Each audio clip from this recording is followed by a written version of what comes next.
ಮುಂದೆ ಸಾಗುತ್ತಿದ್ದ ಆಟೋಗೆ ಕಾರು ಡಿಕ್ಕಿ, ಮಹಿಳೆ ಸ್ಥಳದಲ್ಲೇ ಸಾವು. ಚಿಂತಾಮಣಿ ಮದನಪಲ್ಲಿ ರಸ್ತೆಯ ಗೋಪಲ್ಲಿ ಗ್ರಾಮದ ಗೇಟ್ ಸಮೀಪ ಶನಿವಾರ ಸಂಭವಿಸಿದ ಭೀಕರ ರಸ್ತೆ ಅಪಘಾತದಲ್ಲಿ ಮಹಿಳೆಯೊಬ್ಬರು ಸ್ಥಳದಲ್ಲೇ ಮೃತಪಟ್ಟಿದ್ದು, ಇಬ್ಬರು ಗಾಯಗೊಂಡಿದ್ದಾರೆ. ಮದನಪಲ್ಲಿಯಿಂದ ಬೆಂಗಳೂರಿನತ್ತ ತೆರಳುತ್ತಿದ್ದ ಕಾರು ಮುಂದೆ ಸಾಗುತ್ತಿದ್ದ ಆಟೋಗೆ ಡಿಕ್ಕಿ ಹೊಡೆದ ಪರಿಣಾಮ ಈ ದುರ್ಘಟನೆ ಸಂಭವಿಸಿದೆ. ಆಟೋದಲ್ಲಿ ಶ್ರೀನಿವಾಸಪುರ ತಾಲೂಕಿನ ಕಮತಮ್ಮಪಲ್ಲಿ ಗ್ರಾಮದ ಒಂದೇ ಕುಟುಂಬದ ಸದಸ್ಯರು ಚಿಂತಾಮಣಿ ಸಾರ್ವಜನಿಕ ಆಸ್ಪತ್ರೆಗೆ ಚಿಕಿತ್ಸೆಗಾಗಿ ಬರುತ್ತಿದ್ದರು. ಅಪಘಾತದಲ್ಲಿ ಮುನಿಯಮ್ಮ ಅವರು ಸ್ಥಳದಲ್ಲೇ ಮೃತಪಟ್ಟಿದ್ದಾರೆ. ಆಟೋ ಚಾಲಕ ಗಿರೀಶ್ ಬಿವಿ ಹಾಗೂ ಮುನಿ ನರಸಿಂಹಪ್ಪ ಗಾಯಗೊಂಡಿದ್ದು, ಅವರನ್ನು ಚಿಂತಾಮಣಿ ಸಾರ್ವಜನಿಕ ಆಸ್ಪತ್ರೆಗೆ ದಾಖಲಿಸಿ ಪ್ರಥಮ ಚಿಕಿತ್ಸೆ ನೀಡಿ ಹೆಚ್ಚಿನ ಚಿಕಿತ್ಸೆಗೆ ಚಿಕ್ಕಬಳ್ಳಾಪುರ ಜಿಲ್ಲಾ ಆಸ್ಪತ್ರೆಗೆ ರವಾನಿಸಲಾಗಿದೆ. ಇನ್ನು ಅಪಘಾತದಲ್ಲಿ ಕಾರು ಜಖಣಾಗಿದ್ದು, ಕಾರಿನ ಚಾಲಕ ಅಪಾಯದಿಂದ ಪಾರಾಗಿದ್ದಾರೆ.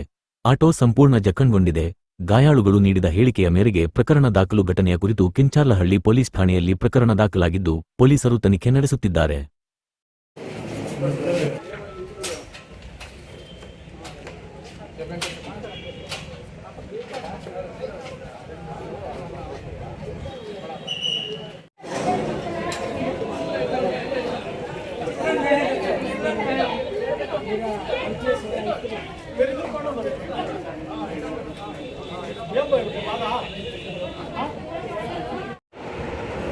ನಮ್ಮ ಹೆಸರು ಗಿರೀಶ, ನಮ್ಮದು ಬಚ್ಚಳ್ಳಿ. ನಮ್ಮ ಅಕ್ಕ ಊರಿಗೆ ಬರ್ತಾಯಿದ್ವಿ. ನಮ್ಮ ಅಕ್ಕ ಚೆನ್ನಾಗಿರಲಿಲ್ಲ. ನಮ್ಮ ಅವನ ಕರ್ಕೊಂಡು ಬರ್ತಾಯಿದ್ವಿ. ಅವ್ರ ಹಿಂದೆಯಿಂದ ಕಾರ್ ಬಂದು, ನಾನು ಲೆಫ್ಟಲ್ಲೇ ನನ್ನ ಇದರಲ್ಲಿ ಬರ್ತಾಯಿದ್ದೆ.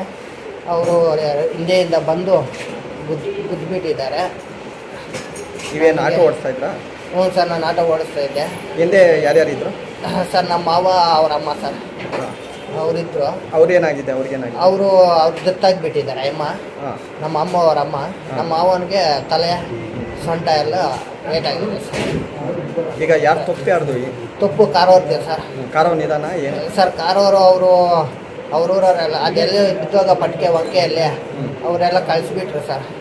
ಬೇರೆ ಕಾರಲ್ಲಿ ಕಳಿಸ್ಬಿಟ್ಟಿದ್ದಾರೆ ಅವರು. ನಿಮ್ಗೇನಾಗಿದೆ ಈಗ? ಸರ್, ನಮಗೆ ಕಾಲು ಮುರಿದೋಗೈತೆ, ಸೊಂಟ ಸ್ವಲ್ಪ ಏಟಾಗೈತೆ, ಎದೆನೂ ಇದು ಸ್ವಲ್ಪ ಏಟಾಗೈತೆ ಸರ್. ನೋಡಿ.